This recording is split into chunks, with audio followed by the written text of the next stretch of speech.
সকালবেলায় গ্যাস শেষ হয়ে গেল। দেখুন পুজো করতে করতে দুধটা ফুটাতে বসিয়েছিলাম, গ্যাস শেষ হয়ে গেছিল, আধা গরম হয়ে দুধ রয়ে গেছিল। তারপরে ডাক্তার সাহেবকে বললাম, সে ভুলে উপরে ছাদে চলে গেছে ব্যায়াম করতে। আমি এই পর্যন্ত টেনে এনেছি, আর আমার ক্ষমতা নেই, আর ওই এর মধ্যে ঢুকিয়ে আমি সিলিন্ডার লাগাতে পারি না। ওই জন্য ডাক্তার সাহেবকে ডেকে পাঠালাম, আসুক, এসে লাগিয়ে দিয়ে যাবে। কি হ্যাপা বলুন তো সকালবেলায়। ভাগ্যিস তারা ঘরে আছে, তাই না হলে আমি একা একা কি করতাম যে। পূর্বাস লাইফস্টাইলে সবাইকে স্বাগত জানিয়ে আজকের আর একটা নতুন ব্লগ শুরু করছি। আশা করি সকলে ভালো আছেন। তো এখন বাজে কটা জানেন? প্রায় 11:30। আমি রান্নাঘরে আজকে ব্যস্ত। তো আর বাইরে দেখুন সকাল থেকে ধুমধুমার বৃষ্টি হচ্ছে। এই বৃষ্টি যে কবে কমবে কে জানে। সকাল থেকে কি সুন্দর রোদ ছিল, ব্যাস এই একটু আগে থেকে এই 9:30 এরকম সময় থেকে একদম মেঘ কালো হয়ে বৃষ্টি হয়ে যাচ্ছে। জানি না আজকেও জিমে যেতে পারবো কিনা। এত বৃষ্টি হলে কেউ আসবেও না জিমে। হ্যাঁ, সেই একদিন আমরা সেদিনকে বোধহয় উল্টো রথ ছিল, আমরা তো কেউ যাইনি। তো আমার এক বান্ধবী আর মানে দুজন মাত্র গেছে আর কি জিমে। আমাদেরকে ফোন করে বলছে, ওই তোরা কেউ আসিস নি? তো আমরা দুজন মিলে এরকম জিম করে বাড়ি এলাম। তো সেই রকমই বৃষ্টি, এত বৃষ্টি হলে কেউ আসবে না। দেখি বিকেলের দিকে যদি ধরে যাব তাহলে। আর আমি এখন এই রান্না বান্না করছি, আর এই ডাক্তার সাহেবের সঙ্গে গল্প করছি, গল্প শুনছি, ছবি তুলে এনেছে সেই সব দেখছি, এই আর কি। ওই দেখুন আবার জোরে বৃষ্টি এলো, দেখছেন? যাই হোক, চলুন আজকের ব্লগটা এখান থেকে শুরু করলাম। আপনারা সঙ্গে থাকুন, আমার দেখতে থাকুন। এই দেখুন আমার টেবিলের অবস্থাটা দেখুন একবার।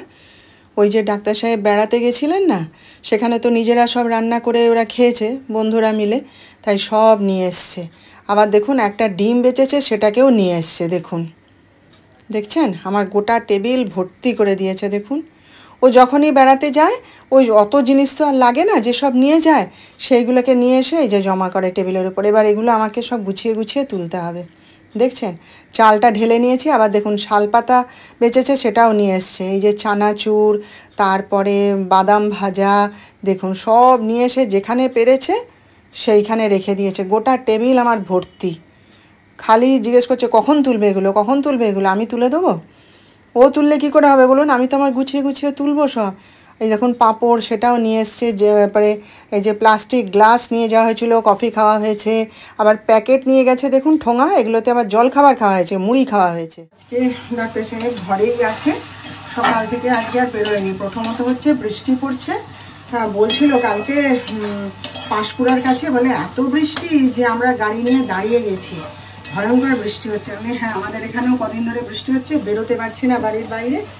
তো সেই সব কারণে আর কালকে রাত্রেই তো সবে এলো, ওই জিনিসপত্র সব গোছগাছ করছিল। মানে কি বলুন তো, যখন বেরোই আমরা তখন জিনিসপত্র ফটাফট ব্যাগে ঢুকিয়ে ঢুকিয়ে নিয়ে বেরিয়ে গেলাম, সেটা একটা আলাদা জিনিস, সেটাই অত কষ্ট হয় না। কিন্তু ওই যে ফিরে এসে তারপর আবার সব জিনিসপত্র ধুয়ে ধুয়ে গুছিয়ে সব তুলে তুলে রাখা, ওটা কিন্তু সত্যিই কষ্ট আছে। তা ওই সকালবেলায় বলে আমি কাজগুলো সব সেরে ফেলি, নইলে সব ঘরের মধ্যে জমা হয়ে থাকবে আর তুমি আবার খেতে যাবে। তার চেয়ে বরং আমি ঘরে আছি যখন গুছিয়ে ফেলি। তো ওই সব ধোয়া ধুই করছিল, যেগুলো সমস্ত নিয়ে গেছে। তারপরে ধরুন ওই যে চাদর টাদরগুলো নিয়ে গেছে, সেগুলো তো আর ওয়াশিং মেশিনে কাচা যাবে না, আমি কাচি না। বাইরের জিনিস টিনিস আমি ওয়াশিং মেশিনে কাচি না। তারপরে ওই সমস্ত ওই যে দেখালাম আপনাদের, ওই সমস্ত জিনিসপত্র যেগুলো বাঁচে রান্না করার জন্য নিয়ে যায়, সেই সবগুলো আবার নিয়ে চলে আসে, সেই সবকে গুছিয়ে গুছিয়ে তুলে রাখা। দুজনে মিলে এইসব করছিলাম। আমি রান্না করছি, করতে করতে গল্প করছি, গল্প শুনছি, যেখানে গেছিলো সেখানকার সব গল্প, এই আর কি। বলছিল তুমি রান্না করো, খেয়ে দিয়ে একবারে বেরিয়ে যাবো। তো দেখি রান্না তো হয়েই গেছে। আর যা বৃষ্টি, কয়দিন ধরে কি আরম্ভ হয়েছে জানেন? কি উৎপাত শুরু হয়েছে গো কুকুরের। হ্যাঁ, সে তখন রাত্রি কটা হবে, 1টা-1:30 এরকম। আজ মানে কয়েকদিন ধরে এটা আরম্ভ হয়েছে। তো সেই ওদের আমাদের পাশের বাড়ির যে কুকুরটা, সে তো গ্রিলের ভেতরে বাঁধা থাকে, আমার জানলার নিচে গ্রিলের ভেতরে ওকে বন্ধ করে দিয়ে সব চলে যায়। তা সে কি করবে জানেন?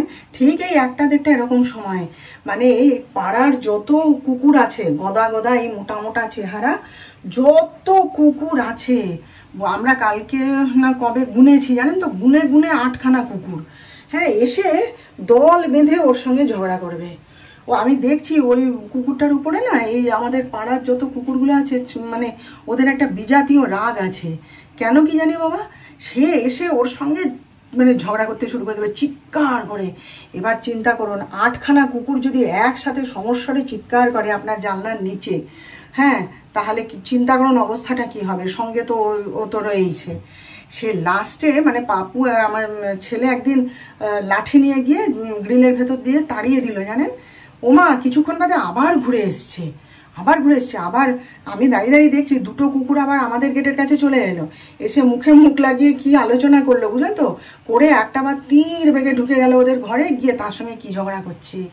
লাস্টে দেখি না সে গ্রিলের মধ্যে দিয়ে মুখ ঢুকিয়ে দিচ্ছে, হাত ঢুকিয়ে দিচ্ছে ওকে মারবে বলে, আর সে গ্রিল ধরে ঝাঁকাচ্ছে। আর সে কি ভয়ঙ্কর অবস্থা জানেন তো। আজকে কদিন ধরে ওইরকম চলছে। ভাবুন রাত্রি 1টা-1:30টার সময় যদি ওইরকম আপনার জানলার নিচে ওইরকম 8-9খানা কুত্তা যদি সমস্বরে চিৎকার করে ঝগড়া করে, কীরকম অবস্থা হয় বলুন তো। হ্যাঁ, আপনাদের এগুলো সহ্য করতে হয়, আমাকে করতে হয়। ওই সহ্য করেই আমাকে থাকতে হয়, বুঝলেন তো। এবার যাদের কুকুর তারা তো গ্রিলের ভিতরে বন্ধ করে দিয়ে উপরে চলে গেছে, নিশ্চিন্তে ঘুমাচ্ছে। তারা জানে আমাদের কুত্তা সেফ আছে, হ্যাঁ, আমাদের কুত্তাকে কেউ কিছু করতে পারবে না, আর ওই চিৎকারটা আমাকে সহ্য করতে হয়। চিন্তা করুন, আমার সেদিনকে আমার খুব রাগ হয়ে গেছে। আর কি করবো বলুন, রাগ করে বলে তো কোনো লাভ নেই।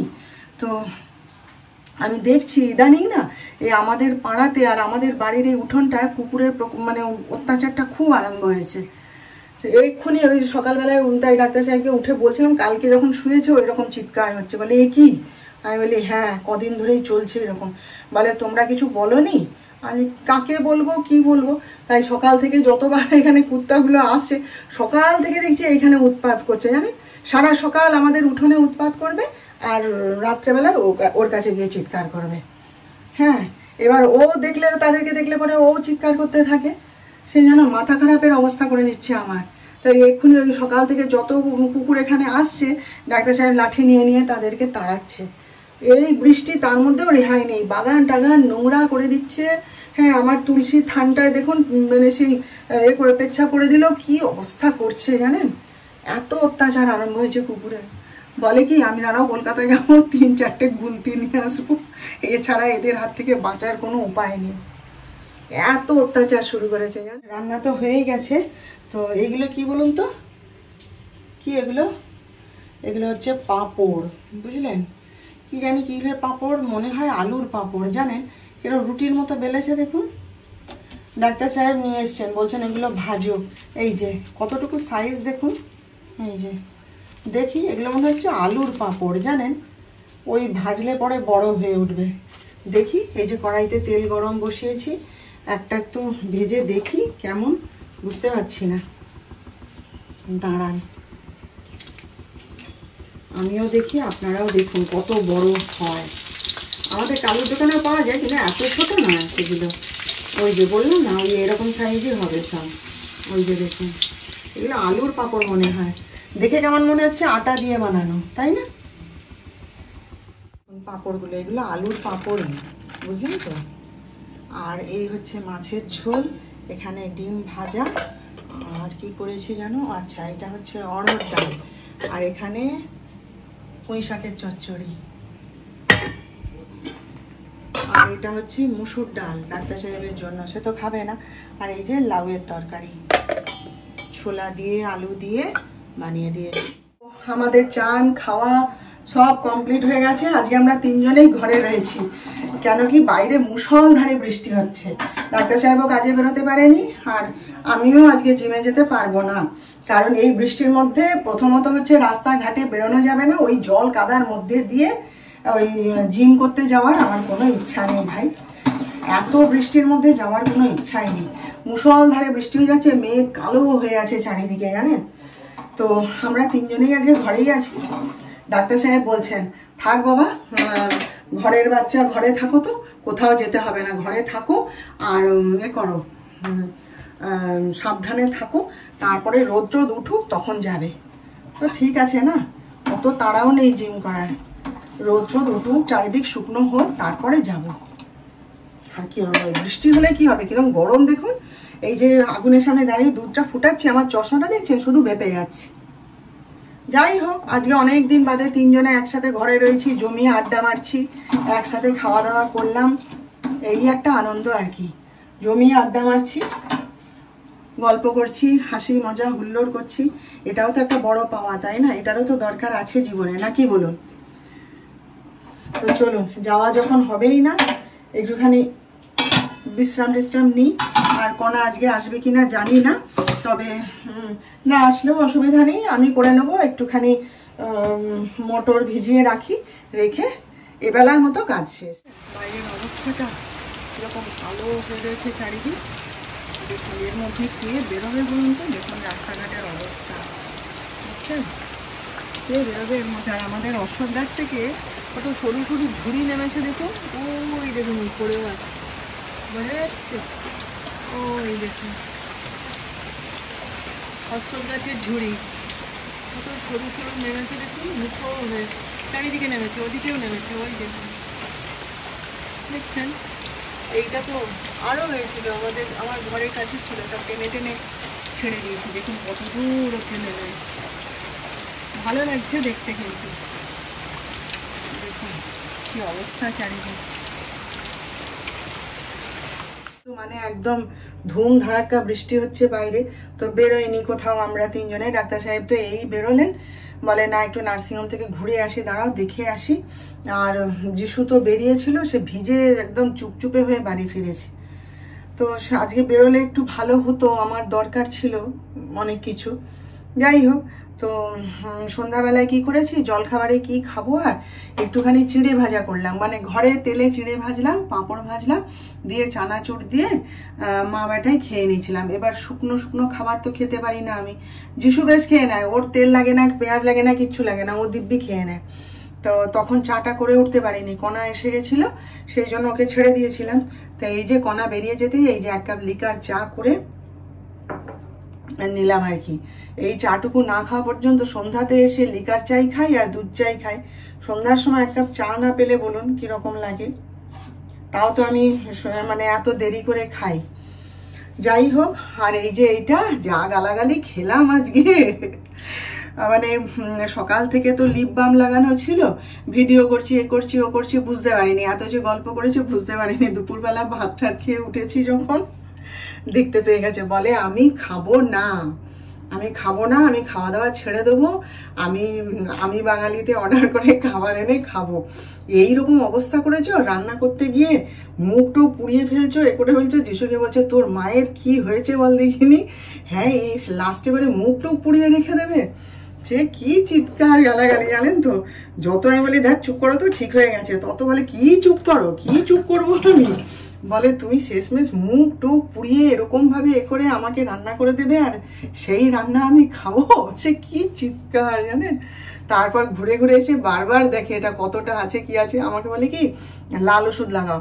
তখন আমি বলি হ্যাঁ, ঠোঁটের মধ্যে লাল ওষুধ লাগিয়ে আমি ঘুরে বেড়াবো।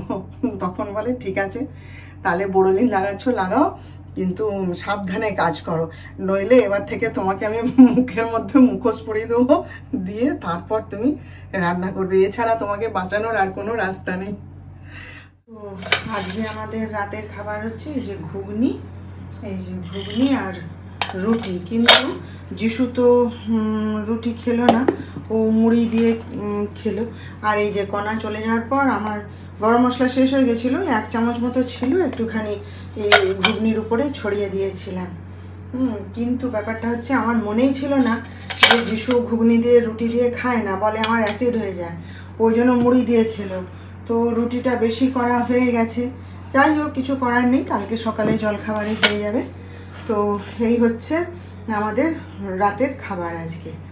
আমি অবশ্য ঘুগনি খাইনি, আমি একটুখানি ওই দুধ চা করে রুটি দিয়ে খেয়ে গেছি।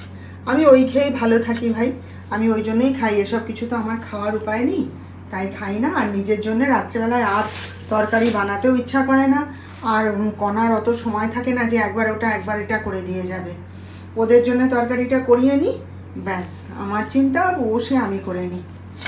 তো ঠিক আছে, তাহলে আজকের মতো রাখলাম, আবার দেখা হবে, আপনারা ভালো থাকবেন। আর আজকের ভিডিওটা ভালো লাগলে একটা লাইক, শেয়ার ও সাবস্ক্রাইব করে প্লিজ জানিয়ে দেবেন।